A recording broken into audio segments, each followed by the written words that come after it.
Já sentiram? Não aqui, aqui está calor. Parece que lá fora está um pouquinho mais frio do que aqui. Eu fiquei pensando, será que essa minha blusa aqui está me dando calor? Mas eu já vi que está todo mundo, já está todo mundo se abanando aí, então eu acho que está calor mesmo. Mas vamos ficar assim bem concentrados na palavra de Deus, que aí o Espírito Santo com certeza vai falar conosco nessa noite. Queridos, nós estamos numa série de mensagens, a Zion trabalha com série de mensagens, é uma forma bem educacional, né, educativa, de conhecer a palavra de Deus. E semana passada nós tivemos um pastor convidado, quem foi abençoado pela palavra dele? Amém. Uma bênção, né? Nordestino, gente, tudo bem, eu gosto também dos cariocas, tá? Uma bênção, ele abriu a série de mensagens, nós vamos ter outras pessoas convidadas.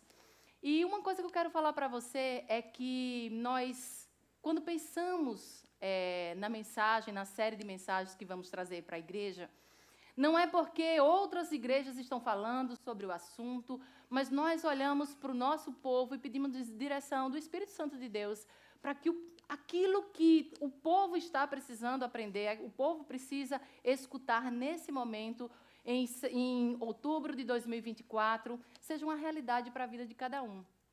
E esse tema, o reino de Deus, o reino dos céus, é algo interessante, porque não é um tema temporário, é um tema que é eterno e é um tema que faz parte das nossas vidas. Então, nós vamos continuar nesse tema, essa é a segunda mensagem, e o título da mensagem de hoje é Venha o Teu Reino. Para vocês, isso deve soar algo bem comum, algo bem que já faz parte da história da vida cristã de vocês, porque essa frase, ela está dentro de uma oração muito conhecida, que é a oração que nós popularmente chamamos de Pai Nosso. Então, nós vamos olhar o capítulo 6 do Evangelho de Jesus Cristo, segundo Mateus, e o capítulo 6 está dentro de um sermão de Jesus muito conhecido, que é o Sermão do Monte. O Sermão do Monte, ele vai do capítulo 5 do Evangelho de Jesus Cristo, segundo Mateus, até o capítulo 7. E aqui o cenário é o seguinte: você encontra Jesus em cima de uma montanha, sentado, ensinando a uma multidão que o seguia. Essa era a forma de um mestre, de um rabi ensinar. Ele sentava e as pessoas ficavam ao redor, escutando aquilo que ele tinha para falar. E o interessante é que Jesus usa a própria natureza, um lugar simples, um lugar que tem uma paisagem natural, e ele busca ficar em uma posição em que a voz dele ecoe como se fosse um anfiteatro. É assim que ele ensina. E é interessante porque até isso nos traz um ensinamento para os nossos dias atuais, que nós não precisamos de muitas coisas, de muita tecnologia para proclamar a palavra de Deus. A palavra de Deus, ela ecoa na simplicidade das nossas vidas. Esse púlpito, ele tem sido compartilhado com algumas pessoas das quais eu confio, e você percebe isso de uma maneira muito clara. Deus tem as formas diferentes de comunicar a sua verdade. Quando nós vemos o pastor George comunicar, quando vemos um pastor convidado, quando vimos o Inácio pregar a palavra, vemos que é a multiforme graça e sabedoria de Deus, porque Ele usa quem Ele quer, do jeito, como o pastor Valência falou, do jeito que nós somos. Do jeito que nós somos. Então, eu sempre tenho uma palavra um pouco mais centrada, numa questão assim mais de mestre. E você vai ver outros irmãos falando de outras formas. A palavra de Deus, ela é poderosa. Ela é independente daquilo que nós somos. Apesar de nós, ela ecoa e ela transforma a vida das pessoas. Então, Jesus está nesse cenário, tá falando sobre verdades do reino de Deus, do reino dos céus, que é acessível a todas aquelas pessoas. E o que eu quero, de fato, falar hoje está em Mateus 6, dos versos 9 ao verso 13, vai ser colocado aí na tela. E o texto é muito pequeno hoje, graças a Deus, né? E vamos lá. O texto diz assim: Pai nosso que estais nos céus, santificado seja o teu nome, venha o teu reino, faça-se a tua vontade, assim na terra como no céu. O pão nosso de cada dia nos dá hoje. Perdoa-nos as nossas dívidas, assim como nós perdoamos aos nossos devedores. E não nos induzas à tentação, mas livra-nos do mal, pois teu é o reino e o poder e a glória para sempre. Amém. Vamos orar? Pai, em nome de Jesus, nós estamos com o coração aberto à tua palavra. Ensina-nos, dá uma revelação, Senhor, daquilo que até hoje nós não entendemos. O teu Espírito Santo tem esse poder, tem essa capacidade de revelar aquilo que está oculto em nossos corações. Assim nós pedimos, assim nós esperamos na noite de hoje, em nome de Jesus. Amém. Antes de entrar nesse texto, eu queria fazer alguns comentários. O primeiro comentário que eu queria fazer sobre essa oração é que nós chamamos popularmente de oração do Pai Nosso. Alguns estudiosos, né, e teólogos chamam essa oração de oração do Senhor, mas Jesus nunca deu um nome para essa oração. Porque Jesus ele está ensinando a multidão e os seus discípulos a orarem, a como se dirigirem a Deus, a como se comunicarem com Deus. Então, algumas pessoas, alguns estudiosos dizem que se fôssemos dar um nome a essa oração, na verdade, o nome que mais é cabível para a oração seria a oração dos discípulos. Essa oração é a oração que molda as nossas orações. A segunda observação que eu queria fazer é que é uma oração comunitária, não é uma oração individual. Você não vai ver aí o pronome pessoal singular, você vai ver o pronome pessoal no plural, nosso Pai, o pão nosso. Então é algo que você expressa a Deus, mas na verdade você pede não só para você, mas para a comunidade. De todos aqueles que amam ao Senhor e que estão espalhados, a igreja de Jesus Cristo que está espalhada sobre a face da terra. Essa é a segunda observação. E a terceira observação é que, apesar de ser uma oração que é recitada, que é memorizada, não precisava nem eu ler, a gente aprende a fazer essa oração desde quando é pequeno, pessoas crédulas e incrédulas. Aqueles que já aceitaram Jesus Cristo como Senhor e aqueles que ainda não aceitaram, sabe essa oração decorada, memorizada. Mas nunca foi essa a intenção do Senhor quando o ensinou. Não foi para que a gente repetisse essa oração como uma reza, mas para que essa oração modele qual deveria ser as nossas orações. O versículo 9 diz assim: assim, pois, orai. Ou seja, é um modelo para basear a nossa comunicação com Deus. Então, de acordo com o tema que nós estamos falando durante esse mês de outubro, eu queria fazer alguns destaques nessa oração. Porque muitas vezes, como é uma oração que nós temos memorizada, nós falamos e nós nem pensamos naquilo que estamos falando. Assim como muitas vezes nós cantamos os louvores a Deus, faz como o Senhor quer e promete coisas ao Senhor e diz tantas coisas ao Senhor, mesmo sem estar consciente do que está dizendo, mesmo sem ter uma noção exata daquilo que você está falando. Eu sempre falo para o Nicolas, que o Nicolas, às vezes, discípulo de Vinícius, né? Então, vem com aquelas músicas assim na sexta-feira, né? Os teus cabelos são brancos como a neve, a tua noiva, e o cavaleiro vai montando, e vai... Eu digo, rapaz, o pessoal está todo mundo cantando, mas será que de fato, né? Estão compreendendo aquilo que estão cantando? Então, nós temos aí a licença poética, né, Nicolas? E já estamos seguindo a instrução de explicar o texto para nós cantarmos. Porque nós precisamos entender aquilo que nós estamos falando, não é verdade? Então, nessa oração, que é a oração mais recitada do mundo, nós fazemos duas coisas. Presta atenção. Nós fazemos um pedido e nós fazemos uma declaração. Dizemos assim, ó, venha o teu reino, faça a tua vontade, assim na terra como no céu. Nós fazemos um pedido, nós pedimos que o reino de Deus, que o reino dos céus venha até nós. E o segundo, nós fazemos uma declaração bem no fim da oração. Nós dizemos assim, pois teu é o reino e o poder e a glória para sempre. Presta atenção, essas são as palavras de Jesus ensinando a mim e a você a orar. Então, nós precisamos prestar atenção naquilo que nós estamos falando. Quando nós dizemos, vem o teu reino, e teu é o reino, o poder e a glória, a pergunta que eu faço é, que reino é esse? Será que você, quando recita essa oração, você tem uma noção exata do que você está pedindo ao Senhor e o que você está declarando sobre o Senhor?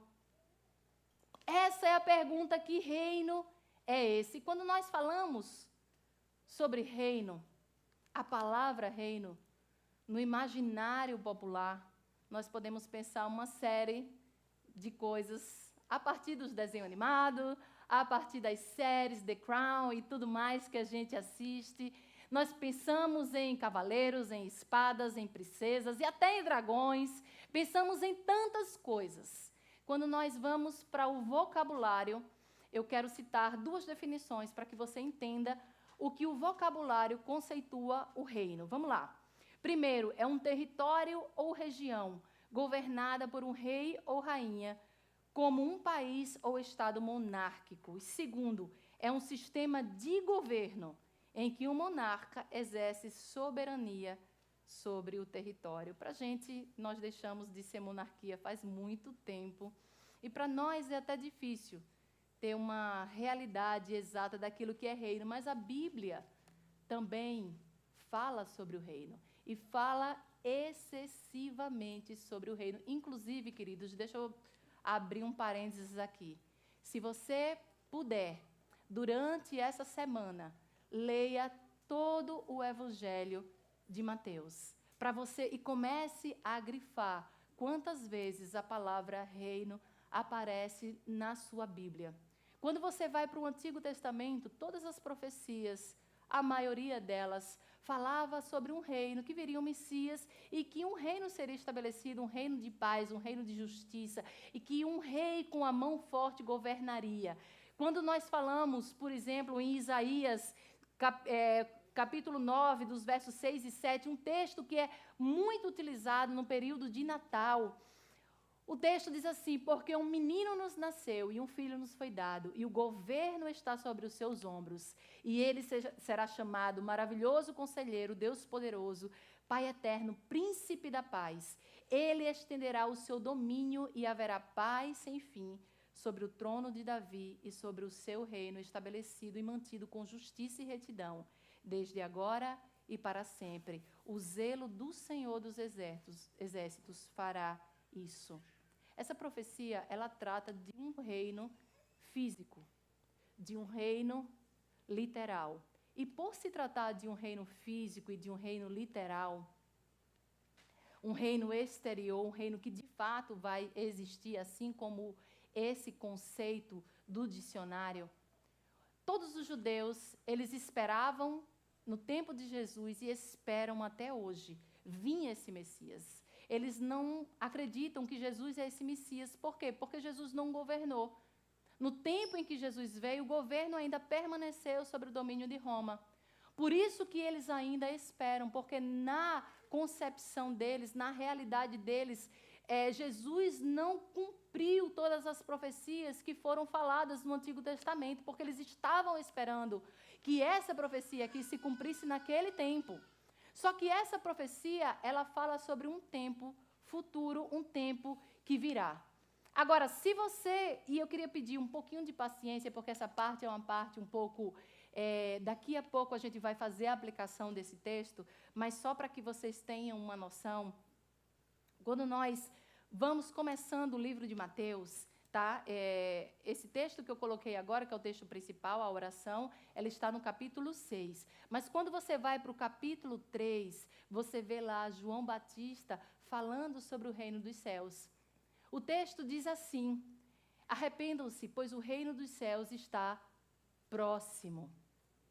Logo após João Batista declarar essas palavras, isso ele vinha declarando todo o tempo no ministério dele, nós temos aí, aqui, eu vou pegar para vocês, se você tiver sua Bíblia, acompanhe, por favor, tá? Esse texto daqui, depois você vai ver que Jesus chega ao batismo, à tentação de Jesus. Jesus é levado pelo Espírito Santo, não é pelo diabo que ele é levado para o deserto, é pelo Espírito Santo. Ele é levado para ser tentado, e logo após que ele vence a tentação, ele inaugura o ministério público dele. E as palavras de Jesus em Mateus 4 dizem assim: arrependam-se, pois o reino dos céus está próximo. Na verdade, todo o texto, a partir do verso 17, capítulo 4, verso 17, diz assim: daí em diante, Jesus começou a pregar. E o que é que ele começou a pregar? Arrependam-se, pois o reino dos céus está próximo. Queridos, daí por diante, você vai ver uma sequência de frases em que Jesus fala sobre o reino dos céus. Quando começa Mateus 5, o Sermão do Monte, ele começa a falar quem vai herdar o reino dos céus. Quando vamos para Mateus 6, 33, ele fala que a nossa prioridade deve ser o reino dos céus. Buscar em primeiro lugar o reino dos céus e sua justiça, e as demais coisas lhe serão acrescentadas, que por sinal é o meu versículo preferido. Depois disso, ele continua falando sobre o reino dos céus. Quando você vai lá para Mateus 13, ele vai explicar melhor o que é o reino dos céus. Afinal, o que é o reino dos céus?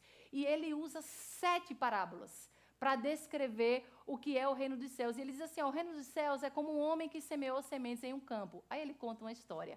O reino dos céus é como uma semente de mostarda.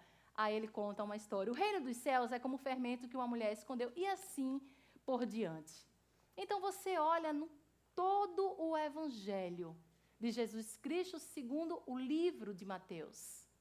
Você vê que o reino dos céus é o tema central desse evangelho. O tema central, sendo mencionado por 32 vezes. Se você for contar, sem ser a palavra composta, reino dos céus, vai para mais de 55 vezes, quando fala só sobre reino.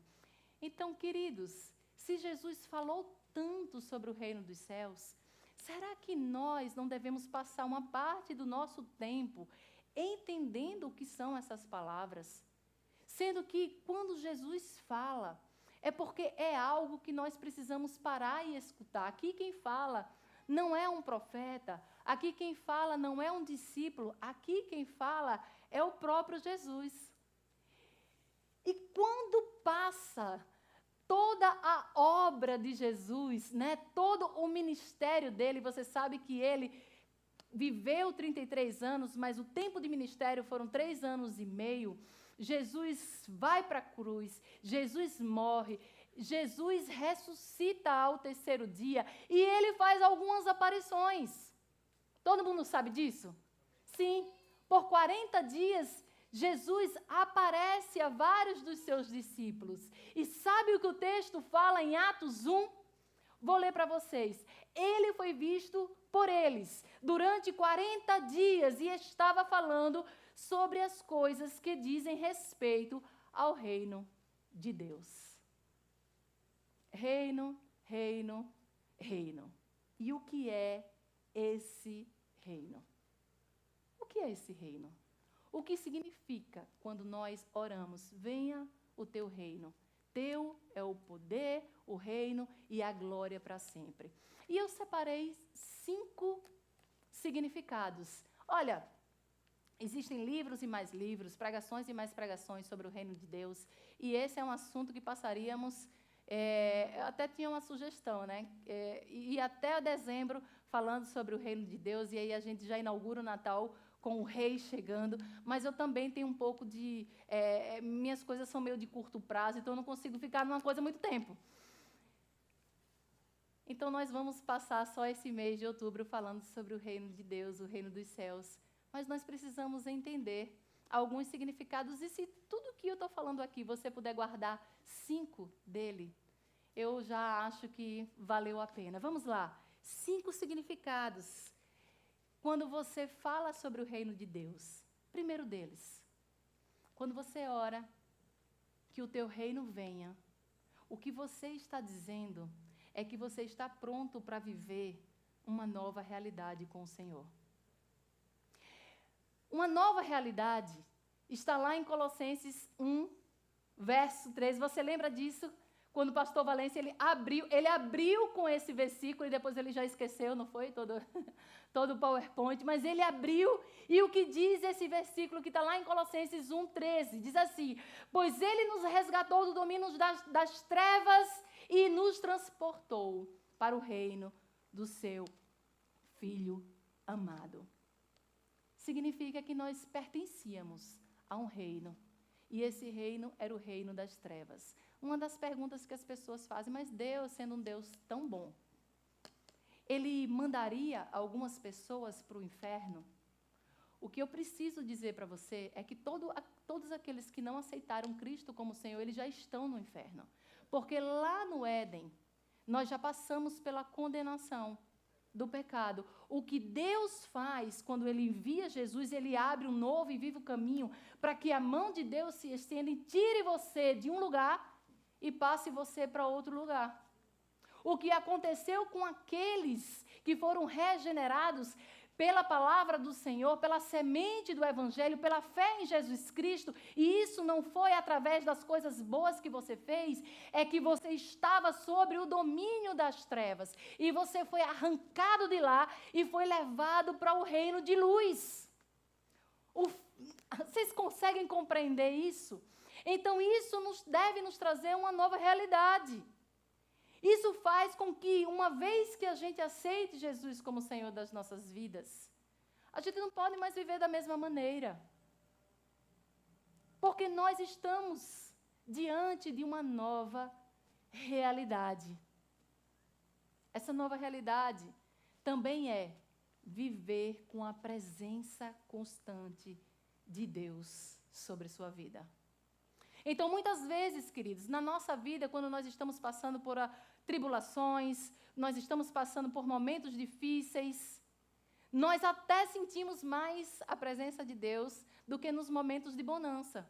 Porque a gente tem uma tendência de soltar da mão do Pai. Sabe criança que começa a já saber andar, já saber fazer algumas coisas, e ela fica fazendo assim: não quero mais segurar na sua mão.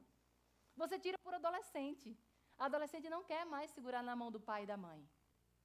Não quer mais porque acha que já sabe fazer as coisas. Assim somos nós.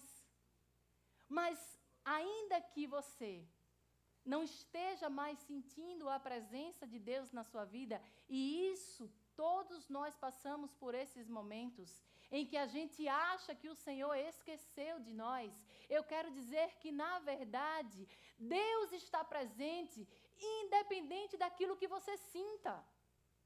Somos nós que esquecemos de estar na presença de Deus. Como é que a gente sabe disso? A gente sabe disso quando a gente olha para toda a história da Bíblia. E nós temos a história completa, a revelação completa na nossa mão, até daquilo que ainda vai acontecer. Você vê lá no Jardim do Éden, Deus se fazendo presente. Quando você segue um pouquinho mais a Bíblia, que você vê que é feito o tabernáculo, a presença de Deus no meio do seu povo. Quando vem a época do templo, a presença de Deus enche aquele lugar. Você vai para o Novo Testamento, você encontra Jesus sendo encarnado, a presença de Deus através da pessoa de Jesus. A palavra de Deus vai dizer que ele se taberculonou entre nós. É palavra difícil, né, Nicolas? Entre nós. Alguns não perceberam que era ele. outros perceberam. E quando Jesus sobe aos céus, ele deixa o Espírito Santo, para que a presença de Deus agora habite dentro de nós. Isso significa que nós nunca estamos sozinhos. Dizer, vem o teu reino, é dizer, estou pronto para viver na tua presença continuamente, Deus. Terceiro significado de quando você ora, venha o teu reino, você está dizendo que você está pronto para viver sob um novo governo. Queridos, não é sobre religião, não é sobre instituição feita por mãos humanas. Não é também apenas sobre um relacionamento, porque hoje querem divulgar Jesus como um cara legal, um cara que entende completamente toda a sua falha de caráter e está tudo bem. Você pode viver a sua vida como quiser. Não. Quando nós falamos em reino, nós falamos que existe um rei, e um rei que domina, um rei que é soberano sobre as nossas vidas. Então, quando você se põe à disposição desse reino, você está dizendo que você está pronto para viver sob o governo desse reino e desse rei. É abrir os nossos corações e deixar que Deus guie, que Deus opere nas nossas vidas e que Deus nos guie de fato a fazer as nossas escolhas. Toda segunda-feira, nós estamos fazendo uma live às 6 horas da manhã. E essa live da semana passada, eu falei sobre isso. Eu abri a live falando que nós, por dia, fazemos por volta de 35 mil escolhas. Você acredita nisso? Fazemos 35 mil escolhas, das mais simples às escolhas mais complexas. Está vendo, adolescentes? 35 mil escolhas. As escolhas até que a gente acha que é simples, como escolher o que se vestir, deve estar sob o governo de Deus. A forma como a gente fala com os nossos amigos deve estar sob o governo de Deus. Você deve pensar assim, Jesus falaria dessa forma? Jesus faria isso que eu estou fazendo?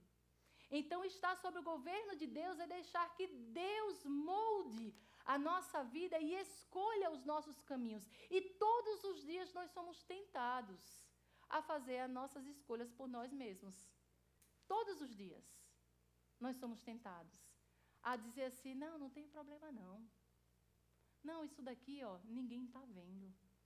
Não, isso daqui é porque eu estou passando por essa dificuldade, eu estou passando por esse problema, isso daí eu resolvo depois. Mas quando você ora, venha o teu reino, você está dizendo para o Senhor, Senhor, venha e governa a minha vida. Me ajuda a eu fazer as escolhas que agradam o seu coração. O fato de nós termos o Espírito Santo de Deus morando dentro de nós, é termos toda a capacidade de fazer as escolhas que Jesus faria. Jesus, ele veio para a terra para isso. Para viver como um ser humano.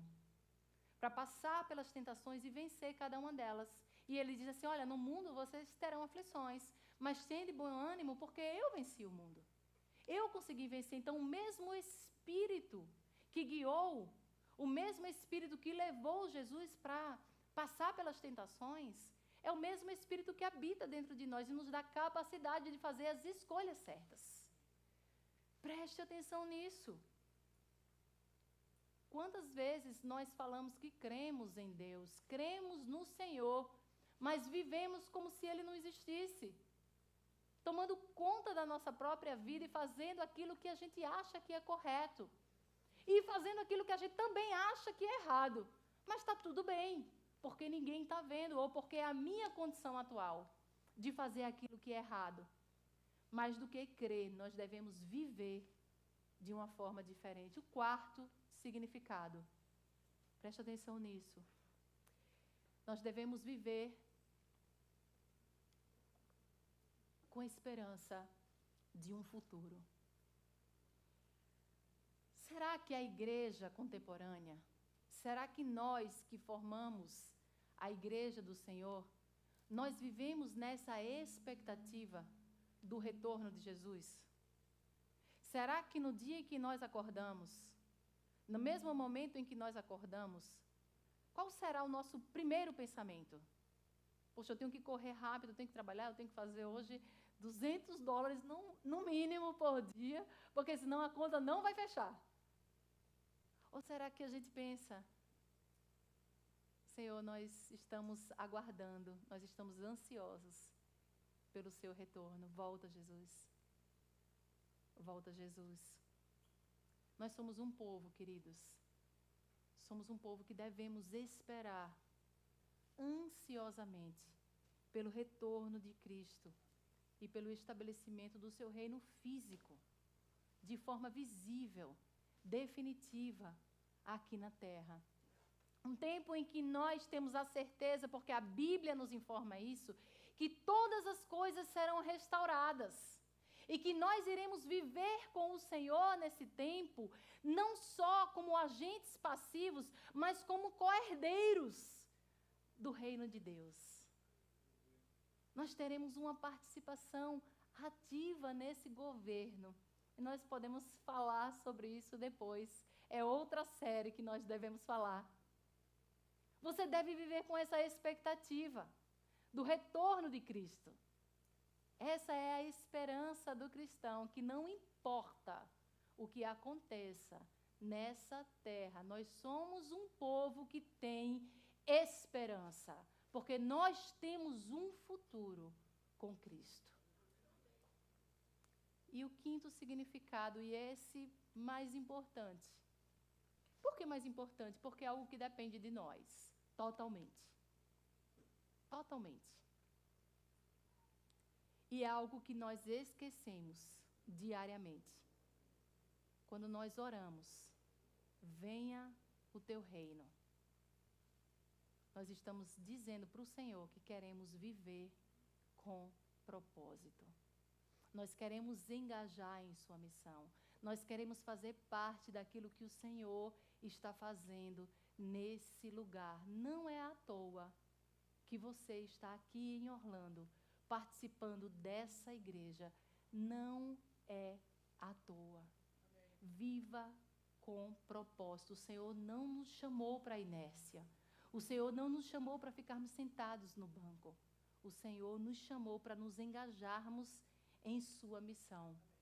Quando nós vimos a vida de Jesus, aquilo que Jesus fez, que exerceu como seu ministério, nós vimos Jesus sempre pregando a palavra de Deus. Mas pregar a palavra de Deus é apenas uma parte do seu ministério.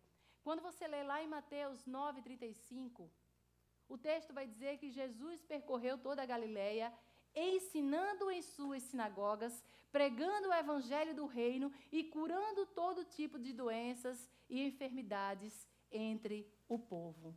O ministério de Jesus envolveu três atividades.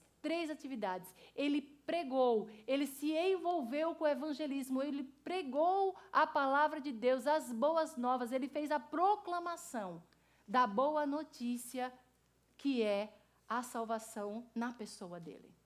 Primeira coisa que ele fez, ele proclamou, ele evangelizou. A segunda, ele discipulou. O texto vai dizer que ele estava nas sinagogas, um povo que conhecia as Escrituras. Mas ele estava ali também naquele lugar ensinando. E em terceiro, ele aliviou o sofrimento humano, curando todo tipo de doenças e enfermidades entre o povo, envolvendo-se no serviço e envolvendo-se na compaixão. Às vezes, preste atenção nisso que eu vou falar, nós ficamos chateados com algumas coisas em relação à igreja. Se você está nesse lugar que eu estou, estar num lugar assim de liderança, nós pensamos assim, poxa, as pessoas só vão para a igreja por causa disso. As pessoas só vão para a igreja para comer a pizza. As pessoas só vão para a igreja porque estão recebendo algum benefício.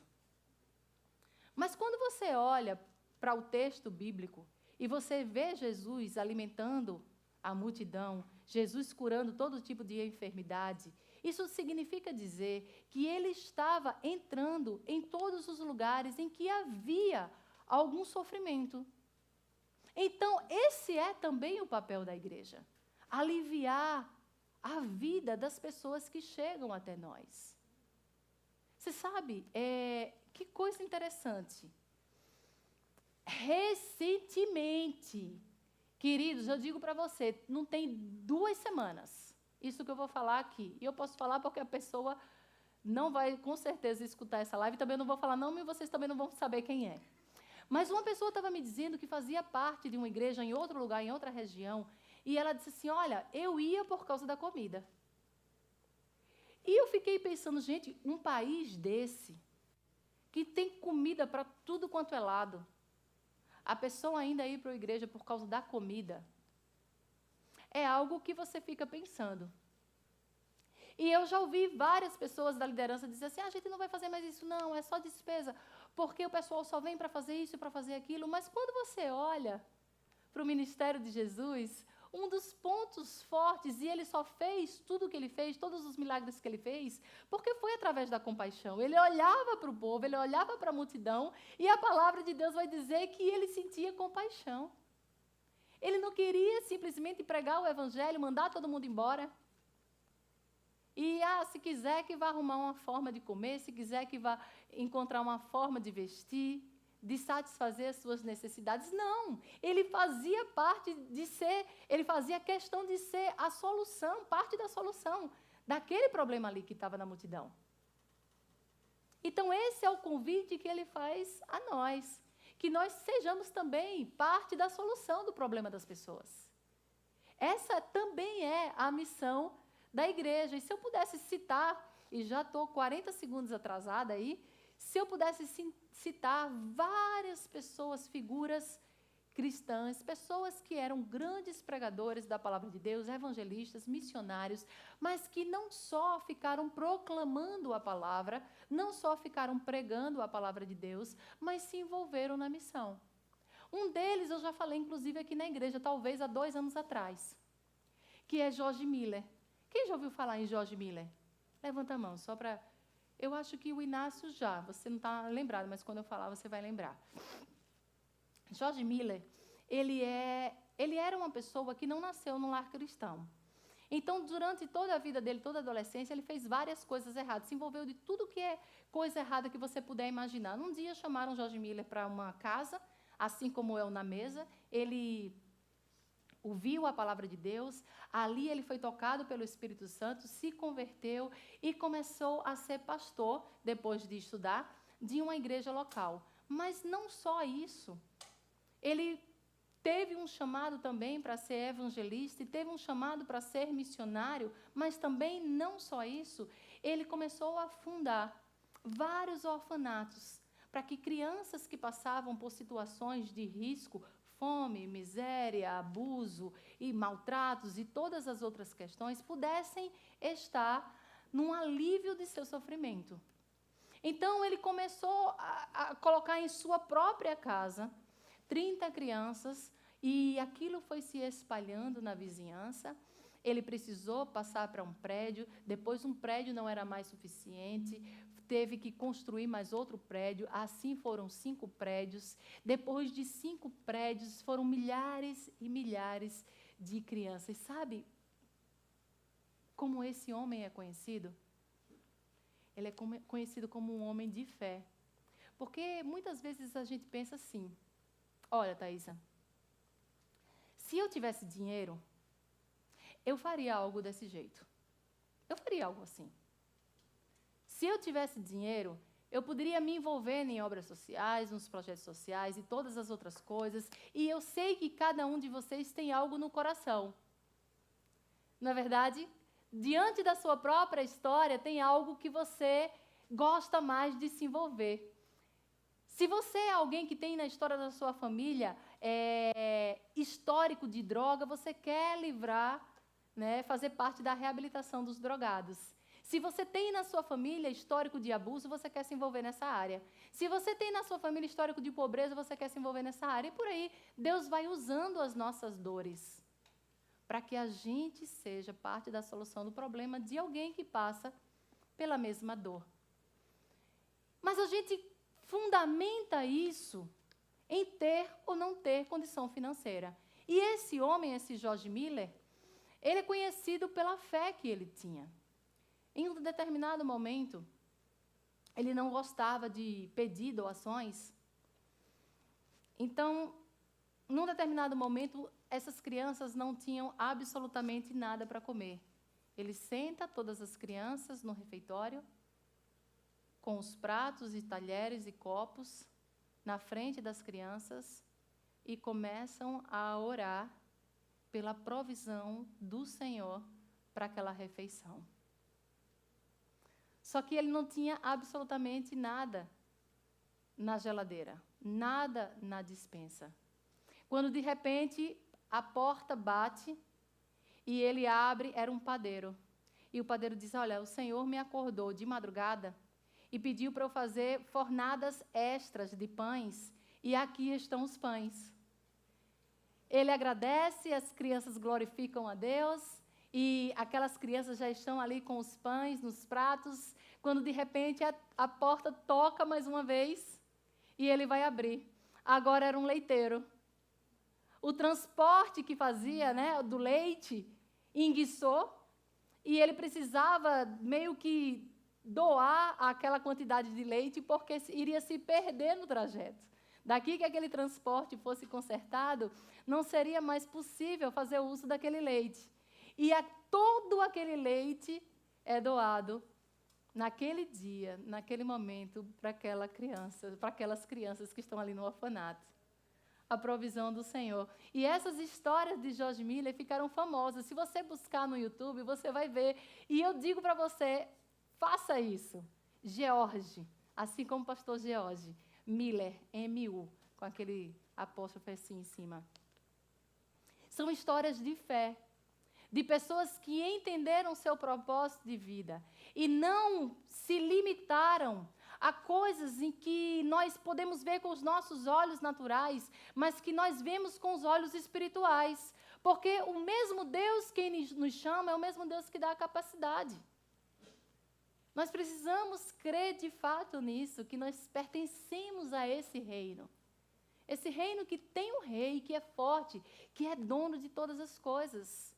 E que se nós estivermos no propósito certo, se nós estivermos alinhados com a vontade dEle, o Senhor vai interferir na nossa vida e na nossa história. Queridos, a Zion tem 3 pilares. Eu queria que o Hernani colocasse aí na tela. Os 3 pilares do ministério de Jesus. Se você fez parte já do Conheça a Zion, você já viu aqui esse slide. O primeiro deles é proclamação. Nós usamos tudo que nós temos para proclamar a palavra de Deus. Isso é feito de diversas formas. Do Clubinho da Zion, das redes sociais, das missões que nós fazemos, também é uma forma de proclamar. E muitas vezes as coisas se misturam, a gente nem sabe mais o que faz parte do pilar de proclamação, o que faz parte do pilar de discipulado ou de serviço. Nós temos um pilar de discipulado e temos várias ações para que você aprenda a caminhar com o Senhor. O Na Mesa é um deles. Se você ainda não pertence à igreja nas casas, procure um lugar para pertencer. Porque é assim que nós vamos aprendendo a seguir os passos de Jesus. E também serviço. Como é que nós podemos servir? Podemos servir usando os nossos dons, usando os nossos recursos, aqueles que o Senhor nos confiou, usando o nosso tempo. Mas é preciso entender que você já foi tirado do reino das trevas e que agora você faz parte de outro reino. Você faz parte do reino de Deus. A sua mentalidade deve ser a mentalidade do reino de Deus. Eu queria falar especificamente hoje, acabar essa mensagem, falando sobre o Operation Christmas Child. Essa missão é uma missão maravilhosa, que também teve a influência de Billy Graham. Quando você vai pesquisar um pouquinho mais, você vai ver que essa missão ela foi fundada pela família do Billy Graham. Hoje quem está à frente é o filho do Billy Graham, que é o Frank Graham. O que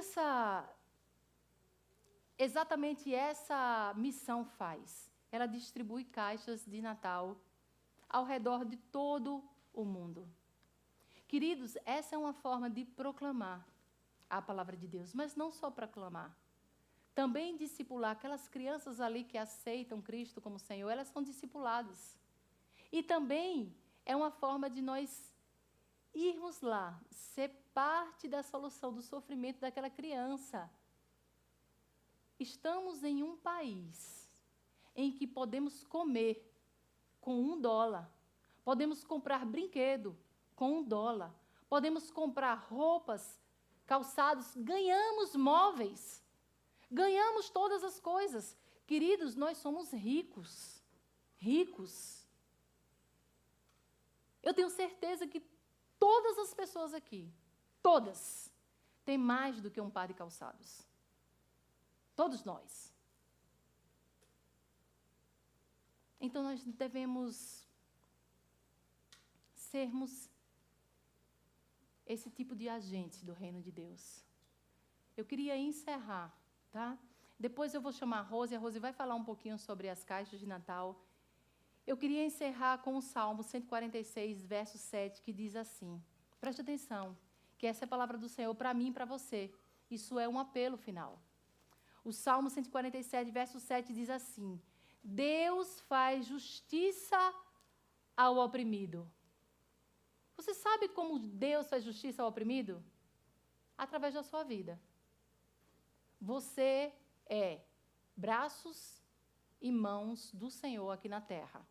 Ele dá alimento ao faminto. Como é que Deus dá alimento ao faminto? Através de você. É através de você. Ele liberta os prisioneiros. A palavra que você fala, a proclamação do Evangelho é capaz de libertar aquele que está cativo, aquele que está no reino das trevas. É através da sua vida que Deus liberta os prisioneiros. Ele abre os olhos dos cegos, Ele levanta os abatidos. O Senhor ama os justos, Ele cuida dos estrangeiros.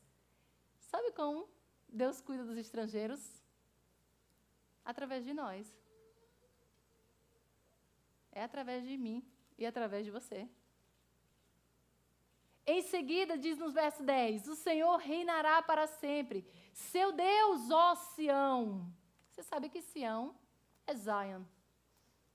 De geração em geração.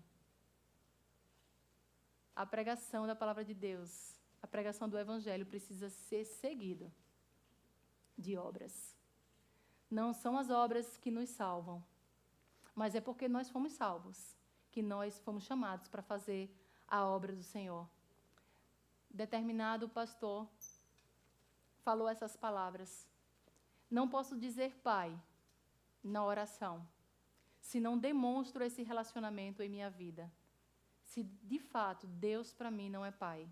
Não posso dizer nosso, se minha experiência religiosa não tem lugar para outros. Só tem lugar para mim mesmo, a minha vida, os meus sonhos, os meus projetos. Não posso dizer que estás nos céus, se todos os meus interesses estão aqui na terra. Não posso dizer, venha ao teu reino, se não estou disposto a abrir mão da minha soberania, da minha própria vontade. Não posso dizer, seja feita a tua vontade, se não estou disposto a deixar que o Senhor faça a sua vontade em minha vida. Queridos, a palavra de Deus, ela é viva, ela é eficaz, e eu desejo que Deus tenha despertado em seus corações a vontade de viver uma vida com propósito, de entender para que você está vivendo, para que o Senhor o chamou até aqui, esse lugar. Nós temos tantos sonhos que são sonhos do Senhor. Nós temos tantas necessidades, não é, Sabre? A Sabre tem feito um trabalho lindo lá no Kids.